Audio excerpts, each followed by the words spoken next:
It's Friday, January 16th. Good afternoon. I'm Julius Hearn with your evening kickstart from Barrie 360. Of a total of $700 million, $74.8 million of the Ontario government's investment in critical water infrastructure is being spread to 5 local municipalities. Acting Infrastructure Minister Todd McCarthy was in Orillia this morning, making the announcement of housing-enabling water systems funding for that city, as well as the townships of Tay, Tiny, Penetanguishene, and Ramera. This funding adds to more than $55 million previously provided to municipalities in northern Simcoe County. The province says other recipients will be announced locally in the coming weeks.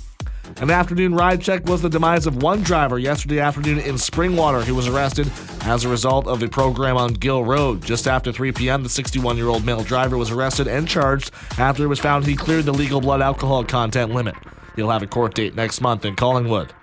After much online backlash, WestJet is canceling a new seat configuration that squeezed an extra row on board 22 of its planes and left passengers with less legroom.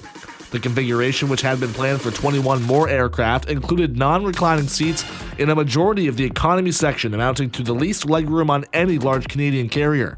One expert says while the fares would have been lowered due to the tighter space, WestJet's reversal shows that customers' voices can directly affect airline decisions.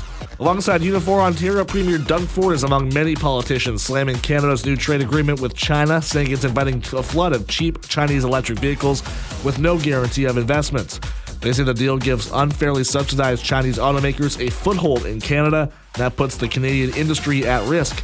Prime Minister Mark Carney has framed the deal as a new strategic partnership with China that presents enormous opportunities for Canada.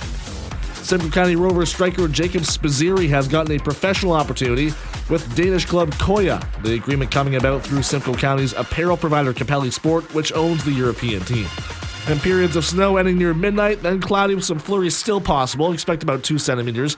Temperature rising to -3 by the morning, and the wind chill still down to -12 in the evening and -7 overnight. That's your evening kickstart for January 16th. Get notified of new episodes by subscribing to the daily and evening kickstarts on Apple Podcasts or on Spotify.